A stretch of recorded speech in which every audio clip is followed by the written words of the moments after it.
యేసుని ప్రేమ ఛానల్కి స్వాగతం. దయచేసి ఈ ఛానల్ని లైక్ చేయండి, షేర్ చేయండి, సబ్స్క్రైబ్ చేయండి.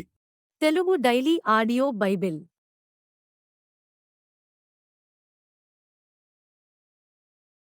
ఆదికాండము 49వ అధ్యాయము. యాకోబు తన కుమారులను పిలిపించి ఇట్లనెను, మీరు కూడి రండి, అంత్యదినములలో మీకు సంభవింపబో సంగతులను మీకు తెలియజేసెదను. యాకోబు కుమారులారా, కూడివచ్చి ఆలకించుడి, మీ తండ్రి అయిన ఇశ్రాయేలు మాట వినుడి. రూబేను, నీవు నా పెద్ద కుమారుడువు, నా శక్తియు నా బలము యొక్క ప్రథమ ఫలమును, ఔన్నత్యాతిశయమును బలాతిశయమును నీవే. నీళ్లవలే చంచలుడువై నీవు అతిశయం పొందవు. నీ తండ్రి మంచం మీదకెక్కితివి, దానిని అపవిత్రం చేసితివి. అతడు నా మంచం మీదకెక్కెను. షిమ్యోను, లేవి అనువారు సహోదరులు, వారి ఖడ్గములు బలాత్కారపు ఆయుధములు. నా ప్రాణమా, వారి ఆలోచనల్లో చేరవద్దు. నా ఘనమా, వారి సంఘముతో కలుసుకొనవద్దు. వారు కోపం వచ్చి మనుషులను చంపిరి, తమ స్వేచ్ఛ చేత ఎద్దుల గుదికాలి నరములను తెగగొట్టిరి.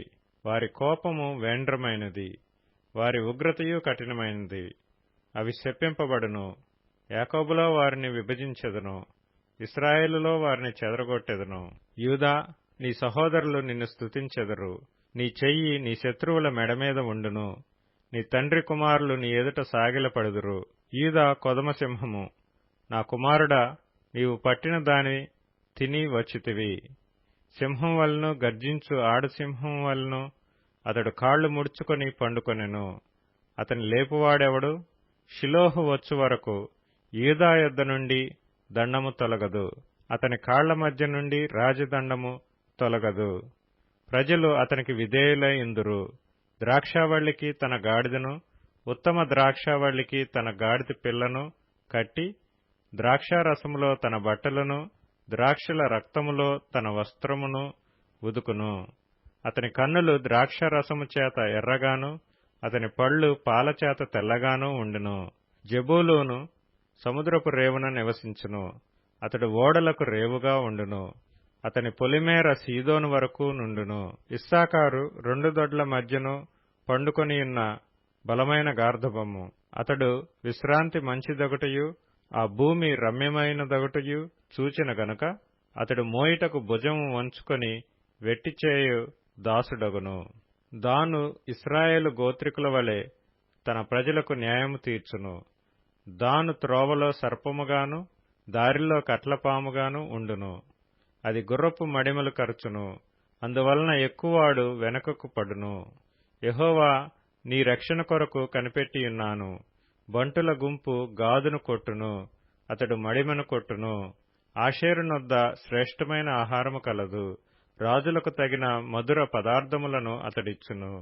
నఫ్తాలి విడువబడిన లేడి, అతడు ఇంపైన మాటలు పలుకును. యోసేపు ఫలించడి కొమ్మ, ఊట యొద్ద ఫలించడి కొమ్మ, దాని రెమ్మలు గోడ మీదకి ఎక్కి వ్యాపించును. విలుకాండ్రు అతని వేధించిరి, వారు బాణములను వేసి అతన్ని హింసించిరి. యాకోబు కొరచు పరాక్రమశాలి అయిన వాని హస్తం బలము వలన అతని విల్లు బలమైనదగును. ఇశ్రాయేలునకు బండయు మేపిడివాడును ఆయనే.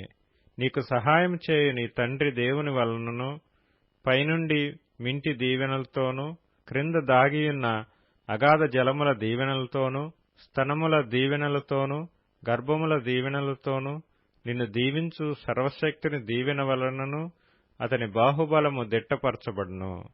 నీ తండ్రి దీవెనలు నా పూర్వీకుల దీవెనల పైని చిరకాల పర్వతముల కంటే హెచ్చుగా ప్రబలమగును. అవి యోసేపు తల మీదను, అతని సహోదరుల నుండి వేరుపరచబడిన వాని నడినెత్తి మీదను ఉండును.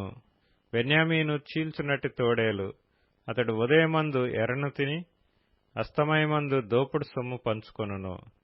ఇవి అన్నియు ఇశ్రాయేలు 12 గోత్రములు. వారి తండ్రి వారిని దీవించుచు వారితో చెప్పినది ఇదే. ఎవరి దీవెన చొప్పున వారిని దీవించెను. తరువాత అతడు వారికి ఆజ్ఞాపించుతూ ఇట్లనెను, నేను నా స్వజనుల యొద్దకు చేర్చబడుచున్నాను. హిత్తీయుడైన ఎఫ్రోను భూమి యందున్న గుహలో నా తండ్రుల యొద్ద నన్ను పాతిపెట్టుడి.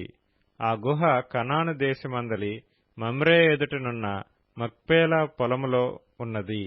అబ్రాహాము దానిని ఆ పొలమును హిత్తీయుడగు ఎఫ్రోను యొద్ద శ్మశాన భూమి కొరకు స్వాస్థ్యముగా కొనెను. అక్కడనే వారు అబ్రాహామును అతని భార్య అయిన శారాను పాతిపెట్టిరి. అక్కడనే ఇస్సాకును అతని భార్య అయిన రిబ్కాను పాతిపెట్టిరి. అక్కడనే నేను లేయాను పాతిపెట్టితిని. ఆ పొలమును అందులోనున్న గుహయు హేతు కుమారుల యొద్ద కొనబడినదనెను. యాకోబు తన కుమారులకు ఆజ్ఞాపించుట చాలించి మంచము మీద తన కాళ్లు ముడుచుకుని ప్రాణము విడిచి తన స్వజనుల యొద్దకు చేర్చబడెను. ఆదికాండము 50వ అధ్యాయము. యోసేపు తన తండ్రి ముఖము మీద పడి అతని గూర్చి ఏడ్చి అతని ముద్దు పెట్టుకొనెను.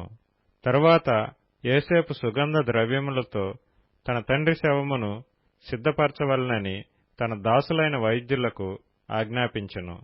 గనుక ఆ వైద్యులు ఇశ్రాయేలును సుగంధ ద్రవ్యములతో సిద్ధపరచిరి. సుగంధ ద్రవ్యములతో సిద్ధపరచబడువారి కొరకు దినములు సంపూర్ణమగునట్లు అతని కొరకు 40 దినములు సంపూర్ణమాయెను. అతని గూర్చి ఐగుప్తీయులు 70 దినములు అంగలార్చిరి. అతని గూర్చి అంగలార్పు దినములు గడిచిన తరువాత యోసేపు ఫరో ఇంటి వారితో మాట్లాడి, మీ కటాక్షము నా మీదనున్న ఎడల మీరు అనుగ్రహించి నా మనవి ఫరో చెవిని వేసి, నా తండ్రి నా చేత ప్రమాణము చేయించి, ఇదిగో నేను చనిపోవచ్చున్నాను, కనానులో నా నిమిత్తము సమాధి త్రవ్వించితిని గదా, అందులోనే నన్ను పాతిపెట్టవలనని చెప్పెను. కాబట్టి సెలవైతే నేనక్కడికి వెళ్లి నా తండ్రిని పాతిపెట్టి మరలా వచ్చేదనని చెప్పుడనెను. అందుకు ఫరో, అతడు నీ చేత చేయించిన ప్రమాణము చొప్పున వెళ్లి నీ తండ్రిని పాతిపెట్టుమని సెలవిచ్చెను. కాబట్టి యోసేపు తన తండ్రిని పాతిపెట్టుటకు పోయెను. అతనితో ఫరో ఇంటి పెద్దలైన అతని సేవకులందరూ, ఐగుప్తు దేశపు పెద్దలందరూ, యోసేపు ఇంటి వారందరూ, అతని సహోదరులను, అతని తండ్రి ఇంటి వారును వెళ్ళిరి. వారు తమ పిల్లలను, తమ గొర్రెల మందలను, తమ పశువులను మాత్రము గోషెను దేశములో విడిచిపెట్టిరి. మరియు రథములను, రౌతులను అతనితో వెళ్లినందున ఆ సమూహము బహు విస్తారమాయెను. యోర్దానునకు అవతలనున్న అటదు కళ్ళెమునొద్ద చేరి అక్కడ బహు ఘోరముగా అంగలార్చిరి. అతడు తన తండ్రిని గూర్చి 7 దినములు దుఃఖము సలిపెను. ఆ దేశమందు నివసించిన కనానీయులు అటదు కళ్ళెమునొద్ద ఆ దుఃఖము సలుపట చూచి, ఐగుప్తీయులకు ఇది మిక్కుటమైన దుఃఖమని చెప్పుకొనిరి. గనక దానికి ఆబేల్ మిస్రాయిము అను పేరు పెట్టబడెను. అది యోర్దానునకు అవతలనున్నది. అతని కుమారులు తన విషయమై అతడు వారికి ఆజ్ఞాపించినట్లు చేసిరి. అతని కుమారులు కనాను దేశమునకు అతని శవమును తీసుకొని పోయి మక్పేలా పొలమునందున్న గుహలో పాతిపెట్టిరి. దానిని ఆ పొలమును అబ్రాహాము తనకు శ్మశానము కొరకు స్వాస్థ్యముగా నుండి నిమిత్తము మమ్రే ఎదుట హిత్తీయుడైన ఎఫ్రోను యొద్ద కొనెను. యోసేపు తన తండ్రిని పాతిపెట్టిన తరువాత అతడును అతని సహోదరులను తన తండ్రిని పాతిపెట్ట వెళ్లిన వారందరూ తిరిగి ఐగుప్తునకు వచ్చిరి. యోసేపు సహోదరులు తమ తండ్రి మృతి పొందుట చూచి, ఒకవేళ యోసేపు మన యందు పగపట్టి మనం అతనికి చేసిన కీడంతటి చొప్పున మనకు నిశ్చయముగా కీడు జరిగించుననుకొని యోసేపునకు ఈలాగు వర్తమానమంపిరి. నీ తండ్రి తాను చావక మునుపు ఆజ్ఞాపించినదేమనగా, మీరు యోసేపుతో, నీ సహోదరులు నీకు కీడి చేసిరి గనుక దయచేసి వారి అపరాధమును వారి పాపమును క్షమించుమని అతనితో చెప్పుడనెను. కాబట్టి దయచేసి నీ తండ్రి దేవుని దాసుల అపరాధము క్షమించుమన్రి. వారు యోసేపుతో ఇలాగ మాట్లాడుచుండగా అతడు ఏడ్చెను.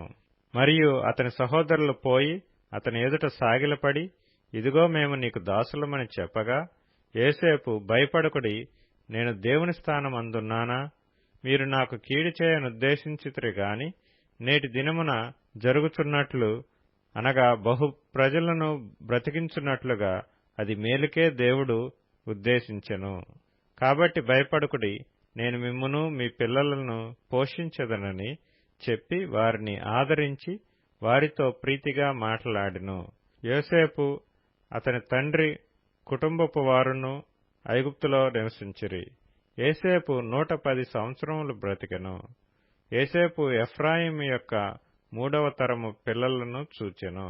మరియు మనష్షే కుమారుడైన మాకీరునకు కుమారులు పుట్టి యోసేపు ఒడిలో ఉంచబడిరి.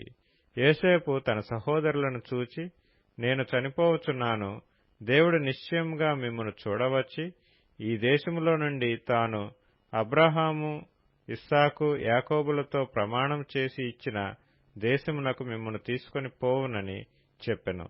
మరియు యోసేపు, దేవుడు నిశ్చయముగా మిమ్మును చూడవచ్చును, అప్పుడు మీరు నా ఎముకలను ఇక్కడ నుండి తీసుకొని పోవాలనని చెప్పి ఇశ్రాయేలు కుమారుల చేత ప్రమాణం చేయించుకొనెను. యోసేపు 110 సంవత్సరముల వాడై మృతి పొందెను.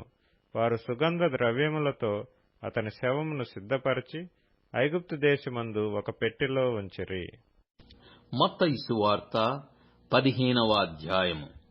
ఆ సమయమున యెరూషలేము నుండి శాస్త్రులను పరిసయ్యులను యేసు యొద్దకు వచ్చి, నీ శిష్యులు చేతులు కడుగుకొనకుండా భోజనము చేయుచున్నారే, వారెందు నిమిత్తము పెద్దల పారంపర్యాచారమును అతిక్రమించుచున్నారని అడిగిరి.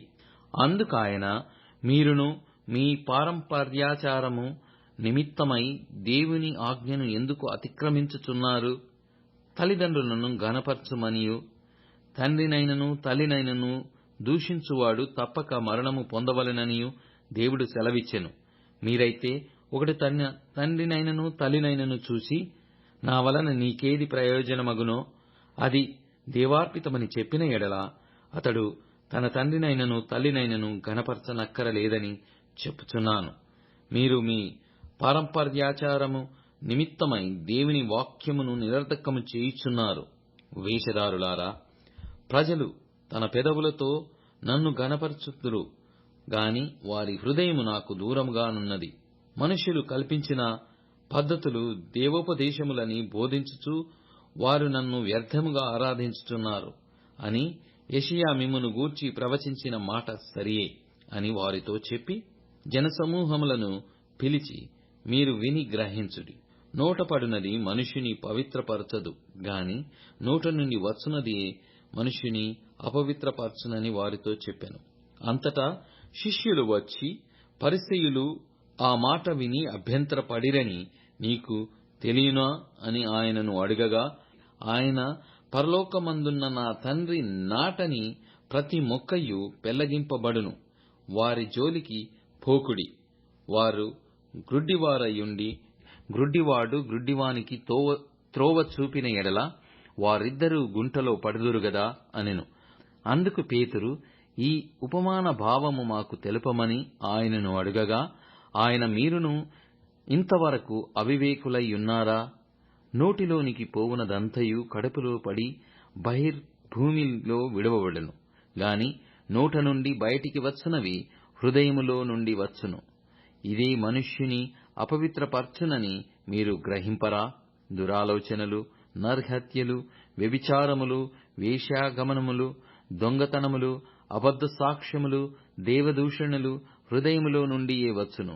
ఇదే మనుషుని అపవిత్రపరచును గాని చేతులు కడుగకొనక భోజనము చేయుట మనుష్యుని అపవిత్రపరచదని చెప్పెను. దయచేసి ఈ ఛానల్ని లైక్ చేయండి, షేర్ చేయండి, సబ్స్క్రైబ్ చేయండి.